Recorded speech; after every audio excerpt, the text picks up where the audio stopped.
Last lecture में आप लोगों ने देखा इलेक्ट्रोकेमिस्ट्री में क्या कि कोई भी एक सेल, और सेल हमने पढ़ा था डेनियल सेल के बारे में कि वो कितना पोटेंशियल जनरेट कर रहा है। उसका एक छोटा सा रिकैप अभी बताते हैं जिससे कि आपको रिवाइज हो जाएगा और जो आज का जो पार्ट होगा वो आपकी समझ में आ जाएगा। रिकैप, जो सेल था वो 1.1 का वोल्ट का पोटेंशियल लास्ट लेक्चर में जो आपने पढ़ा उसी का भी थोड़ा रिवाइज करा रहे हैं जिससे कि आपके समझ में आ जाए और इलेक्ट्रोकेमिस्ट्री आपकी समझ में अच्छी प्रकार आ जाए। ठीक है, तो लास्ट जो लेक्चर था उसमें आपने एक सेल बनाया था डेनियल सेल, गैल्वेनिक सेल या वोल्टाइक सेल भी इसके जो है एग्जांपल हैं। ठीक है, तीनों बात एक ही है, गैल्वेनिक, वोल्टाइक या डेनियल सेल। ठीक है, एग्जांपल डेनियल सेल है तो उसका जो पोटेंशियल था वो 1.1 था जब आपने उसमें इलेक्ट्रोलाइट भर दिया सेल में। फिर उसके बाद क्या किया आपने, बाहर से उस पर एक्सटर्नल अप्लाई किया या बाहर से उस पर बैटरी जोड़कर करंट अप्लाई किया और उसकी वोल्टेज आप धीरे धीरे क्या कर रहे हैं, बढ़ा रहे हैं। समझ रहे मेरी बात? इस कंडीशन में 1 पॉइंट या इनिशियल कंडीशन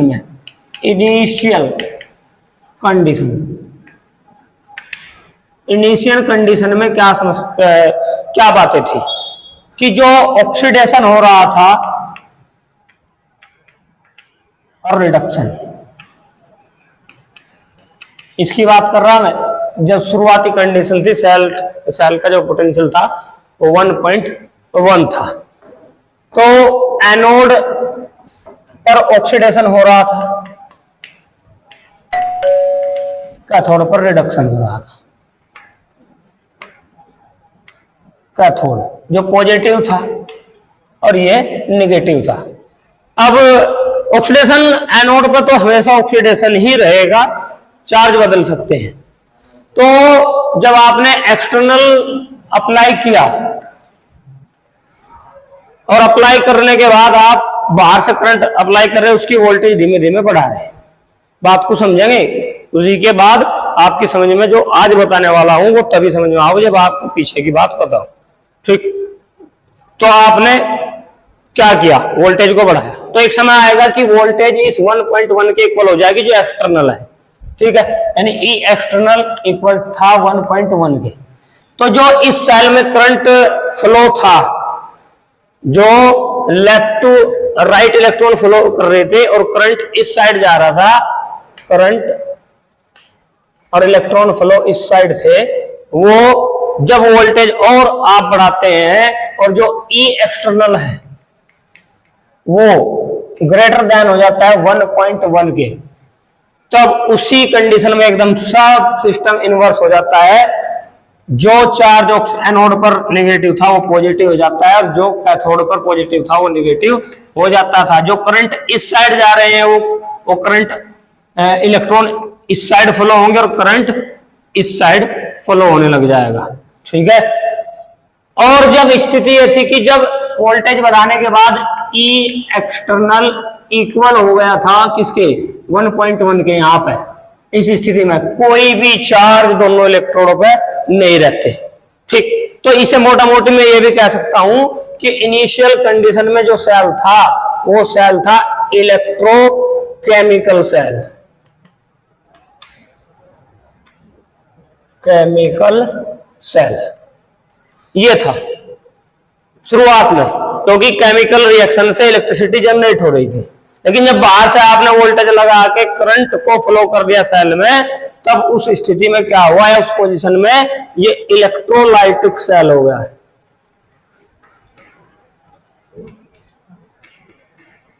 यानी करंट के जो एक्सटर्नल करंट है या इलेक्ट्रिसिटी के थ्रू अब आप केमिकल रिएक्शन करा रहे, और जो इधर रिडक्शन हो रहा था अब इस साइड होने लग जाएगा ऑक्सीडेशन और इस साइड होने लग जाएगा रिडक्शन। यानी जो पहले कैथोड था अब वो एनोड बन चुका है और जो पहले एनोड था वो अब कैथोड बन चुका है। ये एनसीईआरटी के इलेक्ट्रोकेमिस्ट्री के पहले पेज पर ही ये सारी बातें दिखाई गई है। उसने अलग अलग सेल का एग्जांपल लेकर सब क्या है आपने पढ़ा है और हमने भी पढ़ा है। तो ये था आपका रिकैप। अब यहीं पे हमने क्या देखा था, चलो पहले से मैं इरेज करता हूं उसके बाद शुरू करता हूं। यहीं पे आपने एक सेल पढ़ा था डैनियल सेल, जिसमें आपने इलेक्ट्रोड लिया था जिंक का, जिसको एनोड बनाया था, समझे मेरी बात को, और कैथोड लिया था कॉपर। यानी आपने इस प्रकार एक रिडॉक्स कपल बोल लो या एक रिडॉक्स रिएक्शन जो आपने की थी वो इस प्रकार की थी, ZnS सॉलिड है प्लस Cu2 पॉजिटिव एक्वस। ये रिएक्शन आपने लास्ट टाइम की थी, Zn2 पॉजिटिव प्लस Cus, इस प्रकार। ये था रिडॉक्स कपल। ये यहां तक की सारी बातें हम लास्ट लेक्चर में आपको बता चुके थे। अच्छा, इसी के बारे में और सारे ब्रॉड डिटेल जानकारी अब आपको एक एक रिएक्शन या एक अलग से और ले लेता हूं मैं। इस बार एनोड बना लेता हूं मैं, किसका, कॉपर का बना लेता हूं, उल्टा कर देता हूं, कॉपर और सिल्वर।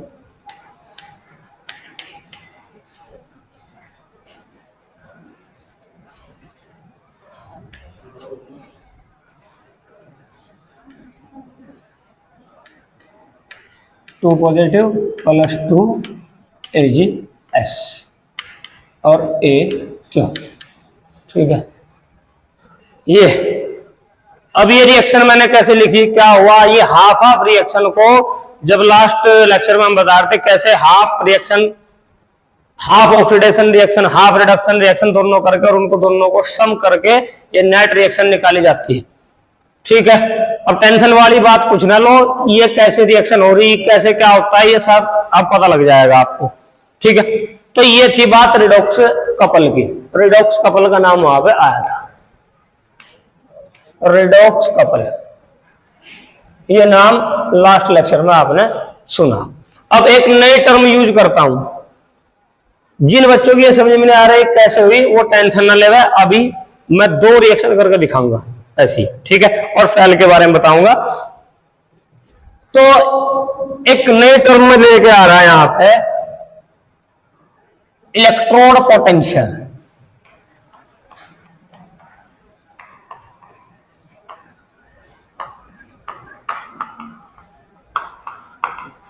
इलेक्ट्रोड पोटेंशियल, ठीक है, इसको ई से रिप्रेजेंट करते हैं हम, ई से।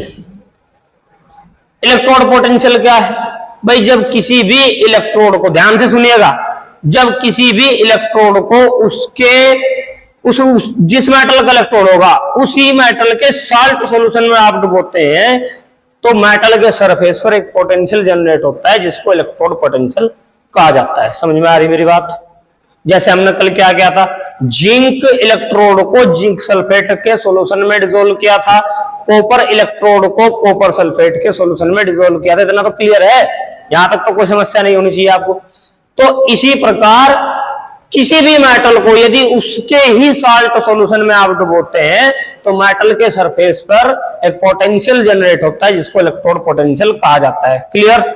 अब मैं क्या करूं, उस मेटल का कोई एरिया लूं, चाहे मैं फुट के हिसाब से लूं, अगर हमारे पास बड़ा सा है तो फुटों में बात करेंगे, हमारे पास उतना स्पेस नहीं है, इतनी जगह नहीं है, तो हम सेंटीमीटर में बात कर सकते हैं, हम इंच में बात कर सकते हैं या नहीं।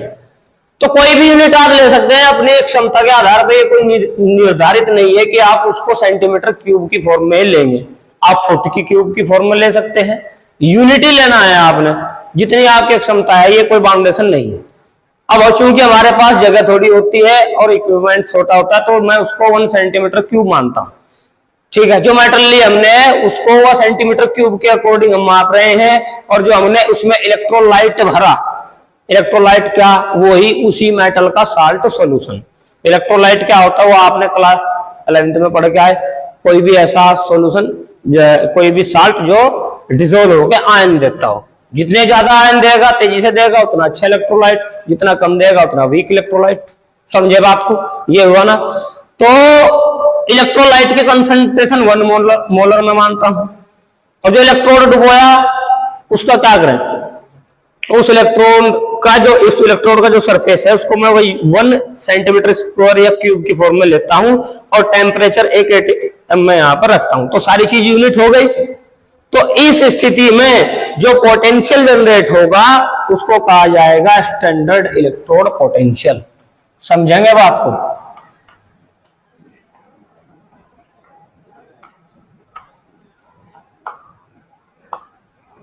पोटेंशियल जिसको ई नोट से रिप्रेजेंट किया जाता है, ठीक है। अब स्टैंडर्ड इलेक्ट्रोड पोटेंशियल, अभी मैंने बात की मेटल को हमने डुबो दिया उसके साल्ट के सॉल्यूशन में, ये सपोज कीजिए एनोड है, तो ऐसे ही कैथोड भी होगी। इसका इलेक्ट्रोड पोटेंशियल अलग, इसका अलग, इनके इसका स्टैंडर्ड पोटेंशियल अलग, इसका अलग। समझ रहे ना? तो इसका अगर यदि ये एनोड है तो उसको मैं स्टैंडर्ड एनोड इलेक्ट्रोड पोटेंशियल बोल सकता हूं, नहीं बोल सकता हूं। और यदि ये कैथोड है तो उसको मैं स्टैंडर्ड, इसका जो पोटेंशियल होगा उसको स्टैंडर्ड कैथोड पोटेंशियल बोल सकता हूं। तो ई को मैं ऐसे भी तो शो कर सकता हूं, स्टैंडर्ड इलेक्ट्रोड पोटेंशियल ई नोट। कोई भी मेटल है उसको मैं, मेटल को भी मैं नाम नहीं दे रहा, मैं उस मेटल को एम से रिप्रेजेंट कर रहा। क्लियर है बात?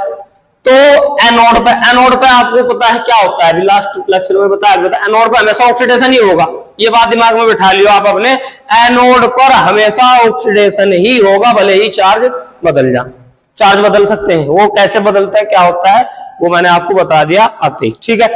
तो ये हमारे पास मेटल है, इसका इलेक्ट्रोड है, तो यहां पे हम रिडक्शन पोटेंशियल की फॉर्म में इनको लिखते हैं। क्यों लिखते हैं थोड़ा आगे चल गए, ठीक। तो ये मेटल है, या चलो ऑक्सीडेशन फॉर्म उसमें लिख लो। यदि ये अगर मैं एनोड पर अप्लाई करूं, किसी में भी लिख सकते हैं, लेकिन ज्यादातर रिडक्शन पोटेंशियल के टर्म में आप डिटरमाइन करते हैं। वो क्यों करते हैं बताऊंगा। तो अभी ये एनोड है, ऑक्सीडेशन हो रहा है, हमारे पास एक मेटल है वो Mn पॉजिटिव, ऑक्सीडेशन हो रहा, ऐसे ही तो लिखेंगे। एनोड पर हमेशा ऑक्सीडेशन है, मेटल है उसमें ऑक्सीडाइज होगी तो Mn पॉजिटिव, ठीक। इसको मैं कैसे लिख सकता हूं, इसको मैं ऐसे भी लिख सकता हूं, ई नोट Mn पॉजिटिव, इसको मैं ऐसे भी लिख सकता हूं, कोई समस्या तो नहीं है, ठीक है। वीडियो तीसरे भाग में भी हो सकती है, या लेक्चर आगे भी जा सकता है, क्योंकि छोटी छोटी टर्म एक्सप्लेन करनी पड़ेगी, तो इसलिए बहुत ध्यान पूर्वक आप सुनेंगे। छोटी छोटी टर्म में एनसीईआरटी किताब इलेक्ट्रोकेमिस्ट्री के एक्सपेक्ट में बहुत ही डिफिकल्ट दे रखे शुरू के 2-3 पेज, तो मैं उनको बिल्कुल ब्रॉडली यहाँ पे एक्सप्लेन करने की कोशिश करूंगा, ठीक। तो यहां तक कोई समस्या नहीं। तो इसको मैं, ये रिडक्शन वाला हुआ कैथोड, ठीक है भाई। अब इसको मैं कैसे लिख सकता हूं, इधर रिडक्शन हुआ तो Mn पॉजिटिव, M रिडक्शन को ऐसे तो लिखेंगे हम, कोई चीज रिड्यूस होगी तो ऐसे होगी, कोई चीज ऑक्सीडाइज हुई तो ऐसे होगी। तो उसको मैं ऐसे भी लिख सकता हूं कि standard electrode potential of cathode या reduction of metal Mn positive और M, ठीक है, कोई दिक्कत नहीं। अब ये तो हो गया अलग एक दूसरे के, समझे मेरी बात को। अब ये है तो सेल में ही, ये एनोड है, ये कैथोड है, सेल में तो लग रहे उसमें, डेनियल सेल में कल बताया था, ठीक है। ये लगे हुए सेल को भी बना देता हूं, ये रहा लो सेल, इधर आपका जिंक वाला और इधर आपका कॉपर वाला, ये लीजिए, ये कनेक्ट कर दिया आपको। और भाई इसमें भर दिया इसका इलेक्ट्रोलाइट, और इसमें कॉपर सल्फेट, ठीक है, CuSO4, और यहां कौन है ZnSO4, और ये Zn की मेटल है और ये कॉपर की मेटल है, ठीक है। इधर हुआ एनोड, इधर हुआ कैथोड, कैथोड, ठीक, ये रहा। ये निगेटिव, ये पॉजिटिव। समझे? कोई समस्या नहीं है यहां तक? तो ये अब ये जो बात की हमने, ये बात की इसकी, और ये बात जो की है ये की है इस एंड की। या मैं कहूं इधर तो लिखेंगे हम लेफ्ट और इधर लिखेंगे हम राइट, एच टी। ठीक है भाई। अब यहीं से एक नई टर्म को मैं और इंट्रोड्यूस कराना चाहता हूं, सेल पोटेंशियल। ये तो पोटेंशियल इलेक्ट्रोड का है, ये पोटेंशियल दूसरे इलेक्ट्रोड का है। पूरे सेल का कितना पोटेंशियल होगा उसको ई सेल से, या सेल पोटेंशियल, नई टर्म यही है सेल पोटेंशियल। ठीक, जिसको रिप्रेजेंट आप ऐसे भी कर सकते हैं ई सेल से। ठीक है भाई। ये क्या होता है? ये सेल के इलेक्ट्रोड पोटेंशियल को या सेल के पोटेंशियल को बताता है। ठीक है, ये सेल के पोटेंशियल को बताता है। इसको दूसरी भाषा में आप इलेक्ट्रोमोटिव फोर्स भी कह सकते हैं, ईएमएफ ऑफ सेल। सेल का इलेक्ट्रोमोटिव फोर्स जब तक कि आपने सेल में कोई करंट का फ्लो नहीं हुआ है। ये भी पहले एक की बात करी, इसकी बात करी, इसकी बात करी, अब पूरे सेल की, इसकी बात हुई, इसकी हुई, पूरे सेल का क्या पोटेंशियल है वो ये है। समझ रहे मेरी बात को?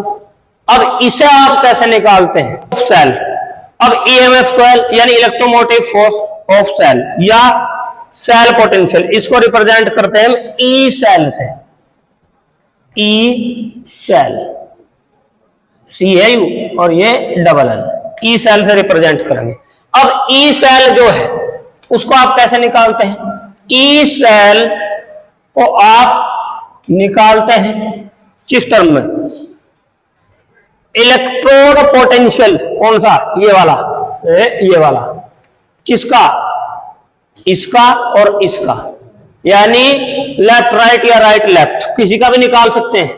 लेकिन आईपीएससी ने कहा कि भाई इस प्रकार निकालोगे आप तो आपको आसानी होगी, और ये भी कहा कि केवल रिडक्शन पोटेंशियल ही आप निकालें। ऑक्सीडेशन पोटेंशियल भी निकाल सकते हैं लेकिन उसमें डिफिकल्टी होती है। तो मैं सारी बात अभी आपको यहां बताता हूं कि जो ये इलेक्ट्रोमोटिव फोर्स या सेल पोटेंशियल है इसको आप कैसे निकालते हैं। इसको निकालते हैं right minus left, right minus left. और राइट क्या? इलेक्ट्रोड पोटेंशियल, या ऐसे कर सकते हैं ई राइट। इससे न्यूमेरिकल क्वेश्चन होंगे इसलिए ध्यान से पढ़ लेना, फॉर्मूला अभी बनने वाला है। ई राइट, ई क्या है समझ में आया आपकी? ये क्या है ये समझ में आया आपकी? ये ई नोट आ जाए कहीं लिखा है वो क्या है वो समझ में आया आपकी? ठीक है, तो ई राइट माइनस ई लेफ्ट। ठीक है भाई। और ये भी ध्यान रखें केवल रिडक्शन पोटेंशियल की बात करनी, तो इसमें मैं ऐसे कह सकता हूं कि ई सेल इक्वल टू, यदि मैं इस पर अप्लाई करूं, कौन से पे? इस पर कर लेता हूं अप्लाई, जिंक वाले में। ठीक है, तो ई सेल को मैं कैसे लिखता हूं? राइट में क्या है? राइट में है कॉपर सल्फेट, और रिडक्शन पोटेंशियल निकालना है आपने, तो E reduction potential, potential minus reduction potential of anode, sorry cathode, cathode ए ओ कैथोड ले लो, minus E reduction potential of anode. ठीक है, E reduction potential of cathode minus E reduction potential of anode, कोई दिक्कत नहीं। ठीक, या E cell equal to E reduction potential of cathode, cathode का कौन था? कॉपर और कॉपर सल्फेट। तो इसको मैं कैसे कर सकता हूं? Cu2 positive, Cu2 positive, Cu, ये भी तो वही बात बता रहा नहीं बता रहा, जो ये है वही है, वही ये minus E reduction potential of anode, यानी Zn 2 पॉजिटिव Zn। समझे? समझे भाई? रिडक्शन क्यों? क्योंकि +2 से 0 ऑक्सीडेशन स्टेट में गया, तो ऑक्सीडेशन स्टेट डाउन होना क्या होता है? रिडक्शन। +2 से 0 में गया तो, और ये आईपीएससी ने कहा कि भाई आप रिडक्शन पोटेंशियल ही डिटरमाइन करेंगे तो आपको आसानी रहेगी, नहीं तो ऑक्सीडेशन पोटेंशियल भी कर सकते हैं। देखो E cell equal to minus के ई ऑक्सीडेशन पोटेंशियल ऑफ क्या? राइट में कौन है? कैथोड। कैथोड माइनस, और जब माइनस, क्योंकि माइनस में लेके चल रहे हम, क्योंकि ऑक्सीडेशन कर दिया तो ये उल्टा हो जाएगा एकदम। ये भी ऑक्सीडेशन है, ये भी ऑक्सीडेशन, तो ये उल्टा हो जाएगा। माइनस पहले से ही था तो माइनस माइनस क्या? प्लस, तो plus E oxidation potential of anode. ठीक, अब इस तरीके से भी निकाला जा सकता है, लेकिन इसमें डिफिकल्टियां पड़ती हैं ज्यादा।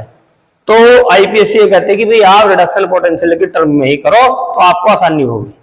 ठीक, ये मैं नहीं कह रहा, ठीक है, ये प्रूफ किया गया है। ठीक है भाई, तो ये हो गया कि सेल का पोटेंशियल कैसे आप निकालेंगे। ठीक, अब एक इसकी हाफ रिएक्शन क्या होगी, इसको ही लेता हूं मैं। इसकी half cell reaction,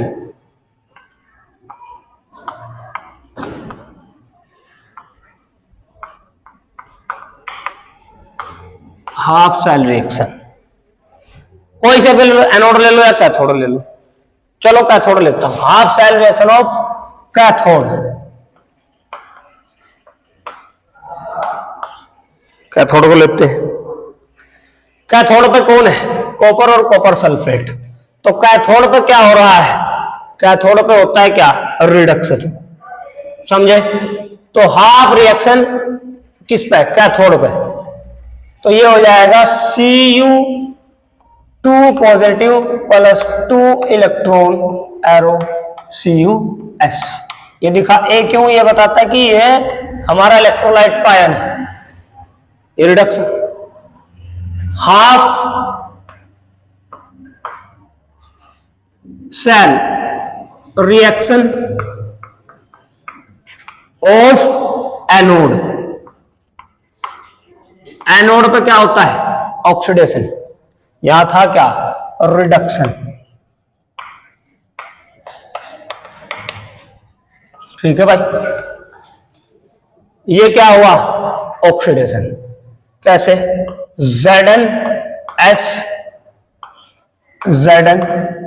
2 positive plus 2 electron. समझ आई बात? ये क्या हुआ? ऑक्सीडेशन। तो नेट रिएक्शन क्या होगी या सेल रिएक्शन क्या होगी? Cell reaction. रितिका, ये इधर क्या नाम, रियांशी, दिव्या, समझ में आ रहा बेटे?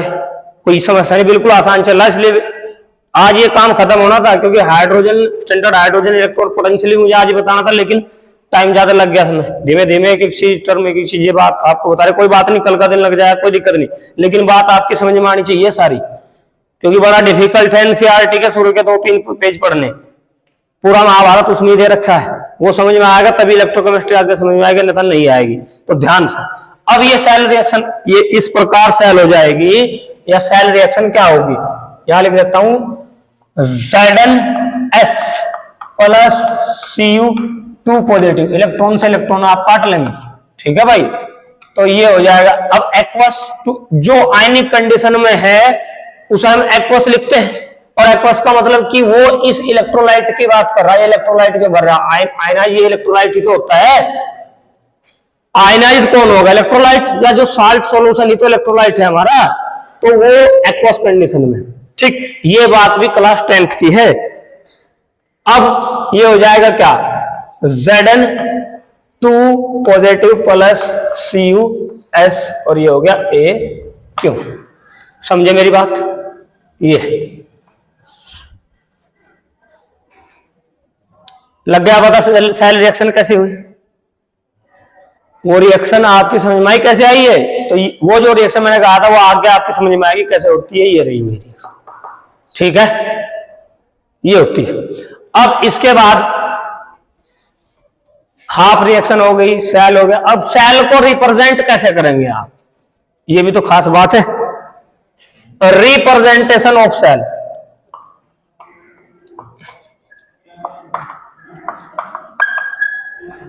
ओ सेल, सेल को, एक सेल को आप कैसे रिप्रेजेंट करते हैं, ठीक है। डायग्राम ये रहा, इसी से सेल का रिप्रेजेंटेशन लाते हैं। इस डायग्राम में जिंक मेटल है, उसका इलेक्ट्रोड है, इधर कॉपर मेटल है, उसका इलेक्ट्रोड है। जिंक को एनोड बनाया है, कॉपर को कैथोड बनाया है। इस एरिया में आपने भर दिया इलेक्ट्रोलाइट। और एक चीज इसमें मिस हो गई, यहां पे एक साल्ट ब्रिज भी लगा हुआ है जो उनको आपस में कनेक्ट करता है, ऐसे साल्ट ब्रिज।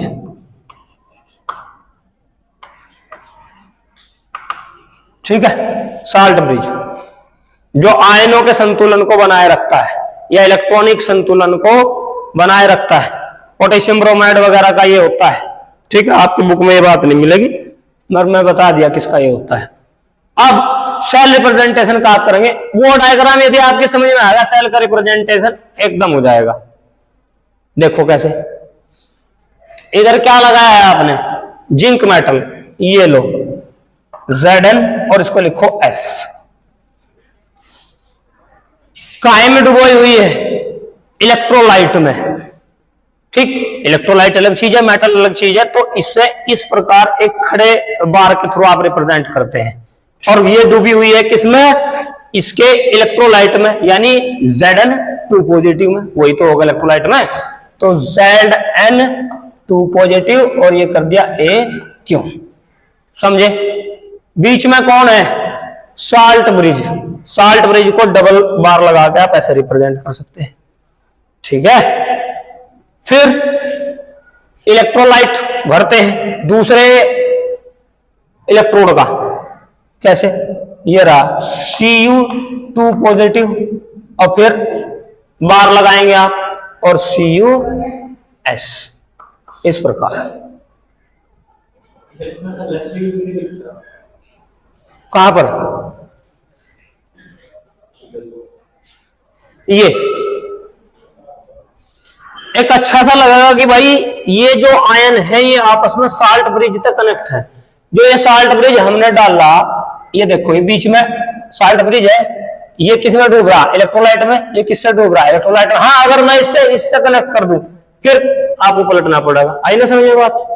तो इसलिए ये साल्ट ब्रिज दोनों किस में डूबे हुए हैं, इधर के इलेक्ट्रोलाइट में, इधर के इलेक्ट्रोलाइट में। और इलेक्ट्रोड तो हमारे अलग हैं, समझ में आया बात आपकी। तो ये है वो बात।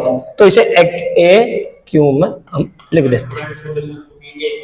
हाँ, समझे बात को, ये हुआ। अब इसलिए हो गई आपका हाफ सेल रिएक्शन, रिडक्शन वाली, ऑक्सीडेशन की। सेल रिएक्शन को ऐसे रिप्रेजेंट करेंगे, सेल इसको ऐसे रिप्रेजेंट करेंगे। अच्छा, अब इसका जो वैल्यू है, जो इलेक्ट्रोड पोटेंशियल होती है उनकी वैल्यू निश्चित होती है। उनकी एक टेबल बनाई गई है, वह आपने याद करनी होती है। तो इस सेल का पोटेंशियल हम निकाल सकते हैं। कैसे, इस सेल का पोटेंशियल हम निकालेंगे किससे, इस फॉर्मूले से। तो E cell equal to E reduction potential किसका, राइट का, minus E reduction potential left का। ठीक है भाई, ये आगे चलते हैं। E reduction potential right, right कौन, कॉपर वाला।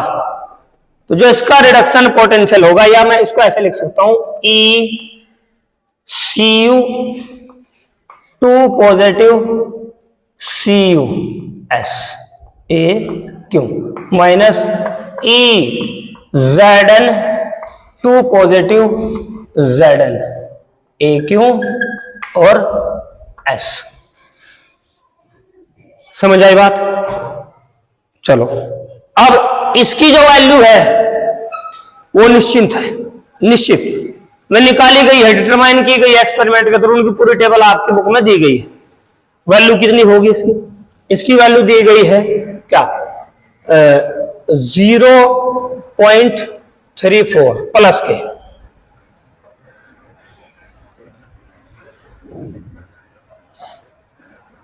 हाँ 0.34 अब माइनस के 0.76 ये इसकी वैल्यू है।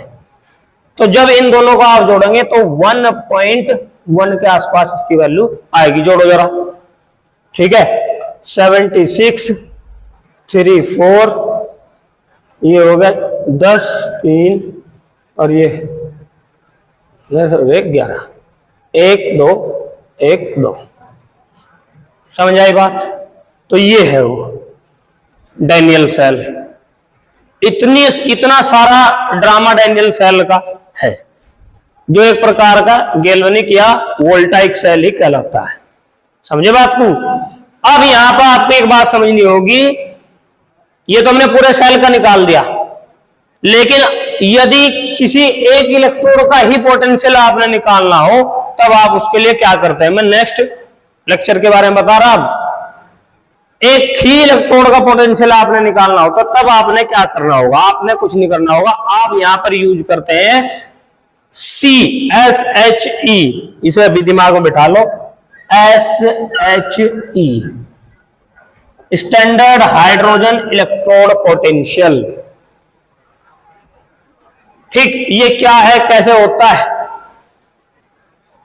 वो नेक्स्ट लेक्चर में बताऊंगा। बस सी का ध्यान रखो, इसको बोलते हैं स्टैंडर्ड हाइड्रोजन इलेक्ट्रोड पोटेंशियल। इसका 1 ATM पर और जो इसके मोलर कंसेंट्रेशन आयनों की, वो मतलब स्टैंडर्ड की बात करें, उसमें जो उसका पोटेंशियल रहता है वो हमेशा 0 रहता है। समझिए मेरी बात को?